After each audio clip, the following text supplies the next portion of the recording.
آپ کا یہی موقف ہے، لیکن یہ ترجمہ آپ کا غلط ہے۔ آپ یہ جو تعویل کر رہے ہیں اس مقام کے اندر یہ غلط ہے۔ قرائن کے ساتھ حروف کے معانی کو متعین کرنا پڑتا ہے۔ قرآن مجید کے اندر ہے اذا قمتم الی الصلاۃ فاغسلوا وجوہکم، جس وقت تم قیام کرو نماز کی طرف پس دھوو اپنے منہوں کو، حالانکہ قیام سے پہلے منہ دھو لیا جاتا ہے۔ یہ فا مطلقاً تفصیل کے لیے بھی آتی ہے۔ اور دوسرا مسئلہ یہ ہے کہ سنن نبی داؤد کے اندر جو اخلاص کے ساتھ دعا کرنے کا ذکر آیا، آگے خود محدث امام ابو داؤد رحمۃ اللہ علیہ نے کون سی دعا ذکر کی ہے؟ وہ دعا ذکر کی ہے جو آپ لوگ بھی سارے کیا کرتے ہیں، نماز جنازہ کے اندر پڑھتے ہیں، نماز جنازہ کے اندر پڑھتے ہیں۔ اور اس کے اندر، اس حدیث کے اندر یہ بات بالکل اس کی کوئی وضاحت نہیں، کوئی تعیین نہیں کہ فوراً سلام کے بعد یہ دعا مانگی جائے، بلکہ دعا تو آگے وہ مذکور ہے، کیونکہ نماز جنازہ کا حکم دیا جا رہا ہے، نماز جنازہ کا طریقہ بتایا جا رہا ہے، دعا کا طریقہ بتایا جا رہا ہے۔ تو اس دعا سے مراد وہی دعا ہے جو نماز جنازہ کے اندر مخصوص ہے۔ ان غلط بیانیوں سے آپ باز رہیں، یہ غلط بیانی اچھی نہیں ہے قرآن و حدیث کے اندر۔ اسی طرح اگر مطلقاً فا تعقیب کے لیے آپ متعین کرتے رہیں تو قرآن مجید کی آیت بالکل سامنے ہے۔ آپ میری طرف توجہ کریں، پہلے بھی آپ نے مجھے بھی خطاب کر لیا۔ فَأَخْلَصُوا لَهُ الدُّعَاء، آگے حدیث سنو، میں پڑھتا ہوں آپ کو سناتا ہوں۔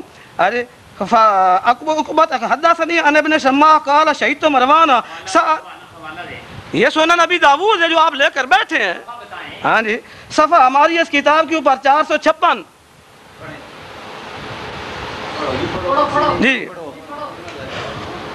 حدثنا ابو معمر عبداللہ ابن عمر ابن عبد الوارث قال اخبرنا ابو الجلاس عقبة بن سيار حدثني علي بن شماع قال شهدت مروان سأل ابا هريرة كيف سمعت رسول الله صلی اللہ علیہ وسلم، آپ نے نبی کریم علیہ الصلوۃ والسلام سے نماز جنازہ کیسے سنا؟ نماز جنازہ کے بعد کی بات نہیں ہے۔ تو ارشاد فرمایا کیف سمعت یصلی علی الجنازہ، قال اما الذی، کیا اسی ذات کے ساتھ جس کے ساتھ میں نے نماز پڑھی ہے، نماز جنازہ پڑھی ہے ان کے پیچھے، کیا انہی کی بات کروں؟ اللہ قول، تو میں نے کہا ہاں، قال نعم، قال کلام کان بینہما قبل ذالک، یہ اس سے پہلے بھی بات ہوتی رہتی تھی۔ قال ابو ہریرہ رضی اللہ تعالی عنہ اللہم انت ربها وانت خلقتها وانت ہدیتها للاسلام وانت قبضت روحها وانت اعلم بسرها وعلانیتها جئنا شفعاء فاغفر لها۔ یہ تو دعا وہ ہے جو نماز جنازہ کے اندر مانگی جاتی ہے، اور موضوع بھی یہی ہے۔ آپ اس موضوع کو بدل رہے ہیں، تو موضوعات کو بدلنا یہ کس قدر دین اسلام کے اندر یہ خیانت ہے۔ ان اللہ لا یہدی کید الخائنین، جو خیانت کرنے والے ہوتے ہیں اللہ تبارک و تعالیٰ ان کے مکر و فریب کو کوئی راہ نہیں دیتے۔ کس مفسر نے لکھا ہے کہ اجیب دعوت الداعی اذا دعان فلیستجیبوا لی ولیؤمنوا بی لعلہم یرشدون کی تفسیر کے اندر کہ 14ویں صدی یا 13ویں صدی کے اندر ایک جماعت نکلے گی جو نماز جنازے کے سلام کے بعد فوراً دعا مانگے گی اور ان کے لیے دلیل بنے گی۔ اگر اطلاق ہے، اطلاق کے بعد تعیین بھی ہوتی ہے، آپ کو تعیین کرنا پڑے گی۔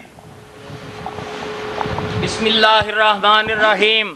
حضرات دیکھ لیے، 2 ٹرنوں میں مولانا نے ایک بھی آیت نہیں پڑھی، ایک بھی حدیث نہیں پڑھی۔ جو یہ دعویٰ لکھ کے دیا ہے، اس دعوے کے مطابق یہ دعویٰ پھر سنیے، اس میں دعویٰ ہے کہ متصل میت کو دفن کرنے سے پہلے دعا مانگنا قرآن سنت سے ثابت نہیں۔ کوئی ایک آیت پیش کر دے جس میں کہ اس کی نفی ہو، ثابت نہ ہونا اس کا ثابت ہو کہ جنازہ ہے مومن کا۔ بات پھر منافق کی کرتے ہیں کہ حضور رحمت للعالمین ہیں، تو سرکار عالم صلی اللہ علیہ وسلم تو رحمت للعالمین ہیں، تو منافقوں کے بارے میں ہماری بات ہی نہیں ہو رہی۔ وہ تو جو معاملہ تھا عبداللہ بن ابی بن سلول والا وہ تو ہو چکا، بات تو اب مومنین کے لیے دعا کی جاتی ہے۔ پھر مولانا کو اکبر نہ پڑھ رہے ہیں، ان کو یہ نہیں پتا کہ ہم نے پڑھا ہے، ہم جانتے ہیں موسیقوں کو۔ ہاں، آپ اپنی باری میں بات کریں۔ پھر مولانا نے یہ حدثانی علی پڑھنا تھا تو مولانا نے کیا علی پڑھا ہے؟ جن کو یہ نہیں پتا مرفوع پڑھنا ہے یا مجرور پڑھنا ہے تو انہوں نے اس موضوع پر آ کے مناظرہ شروع کر دیا. تو ہم پھر یہ کہتے ہیں کہ یہ فا تاکیب مال وصل کے لیے اصل ہے. مولانا کہہ رہے ہیں کہ یہ اس لیے نہیں ہے، یہ بیچ کی دعا ہے. ہم لکھ کے دیتے ہیں کہ کوئی ایک حدیث سنا دو، کوئی ایک قرآن پاک کی آیت سنا دو کہ یہ حدیث جو ہے نماز کے اندر جنازے کی دعا کے لیے ہے. لہو ہے، لہو اللہ کے نبی نے فرمایا فاخلصو لہو، اس کے لیے اخلاص کے ساتھ دعا کرو. تو فا تاکید کے لیے آتی ہے، جس طرح قرآن پاک کی آیت کریمہ میں اللہ تعالیٰ نے ارشاد فرمایا اذا طعمتم فانتشروا، جب تم کھانا کھا لو تو پھر منتشر ہو جاؤ.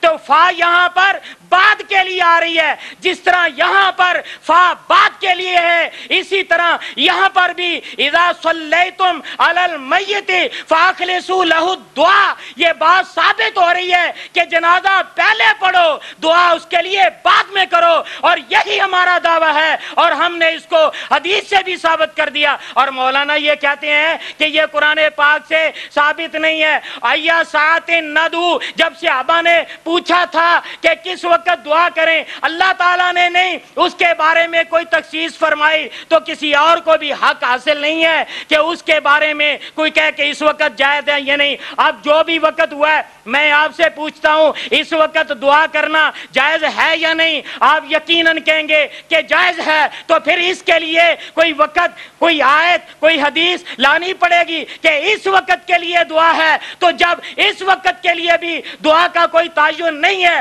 عموم سے بات ثابت ہو رہی ہے، تو قرآن پاک کی آیت وَإِذَا سَأَلَكَ عِبَادِي عَنِّي فَإِنِّي قَرِيبٌ، اس کے تحت ثابت ہو گیا کہ وقت بھی کی جائے. جب اللہ تعالیٰ نے فرما دیا تو ہم بھی جب جنازہ پڑھتے ہیں تو دعا کرتے ہیں. جب ہمارا دل کرتا ہے ہم اپنے ایصال ثواب کریں، اس کی بخشش کا سوال کریں. دعا جنازے سے پہلے بھی کر سکتے ہیں، جنازے کے بعد بھی کر سکتے ہیں. تو فا تاکید مال وصل کے لیے آتا ہے کہ فوراً بات کرو. آپ کوئی ایک آیت پڑھیں جس میں اللہ تعالیٰ نے یہ فرمایا ہو کہ جنازہ پڑھنے کے بعد دعا نہ کرو. نبی کریم علیہ الصلوۃ والسلام نے فرمایا ہو دعا جنازے کے بعد فوراً نہ کرو. ہم ابھی شکست لکھ کے دینے کو تیار ہیں، مگر قیامت آ جائے گی نہ ایک آیت پیش کر سکیں گے نہ ایک حدیث پیش کر سکیں گے. ہم نے قرآن کے عموم سے بھی ثابت کر دیا کہ دعا ہر وقت کرنا جائز ہے، اور ہر وقت میں نماز جنازہ بھی ایک وقت ہے.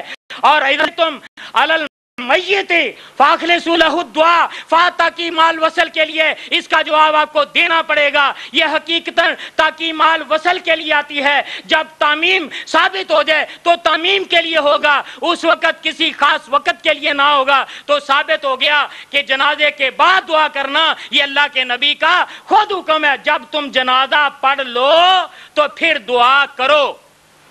تو اس آیت کریمہ سے جنازے کے بعد دعا ثابت ہوتی ہے، اور حدیث پاک سے بھی جنازے کے بعد دعا ثابت ہوتی ہے. ہم کہتے ہیں کہ ایک ہی آیت ہمیں سنا دو جس میں اللہ تعالیٰ نے منع کیا ہو یا اللہ کے رسول نے منع کیا ہو. نہیں دکھا سکیں گے، ادھر ادھر کی باتیں کر کے وقت ضائع نہ کریں. الحمدللہ وحدہ والصلاة والسلام علی من لا نبی بعدہ. قرآن مجید کو نبی کریم علیہ الصلوۃ والسلام نے بیان فرمایا. اگر یہ آپ کی تشریح، آپ کی تفسیر صحیح ہوتی تو پیارے پیغمبر سے یہ عمل ثابت ہوتا. نبی کریم علیہ الصلوۃ والسلام کے دور کے اندر ایسے بدعات کرنے والے لوگ کوئی ہوتا، کوئی بدعت کرتا تو اللہ کے پیارے پیغمبر منع کرتے. اور اس وقت تو جرأت ہی کسی کی نہیں تھی کوئی بدعت کرتا. بار بار آپ یہی کرتے ہیں، کوئی کہتے ہیں کہ قرآن مجید سے کیا کریں، ثابت کریں. تو قرآن مجید سے یہی بات ثابت ہے کہ اللہ کا دین مکمل ہے. کہ نبی خیر القرون، 3 زمانے نبی کریم علیہ الصلوۃ والسلام نے ارشاد فرمایا. اپنا زمانہ، صحابہ کرام کا زمانہ، اور تابعین، تبع تابعینوں کا زمانہ. اس عہد کے اندر وہ قرآن پڑھنے والے نہیں تھے، وہ قرآن مجید کا ترجمہ اور تفسیر نہیں جانتے تھے. ان کو عجیب و دعوت الداعی کی تعمیم بھول گئی تھی.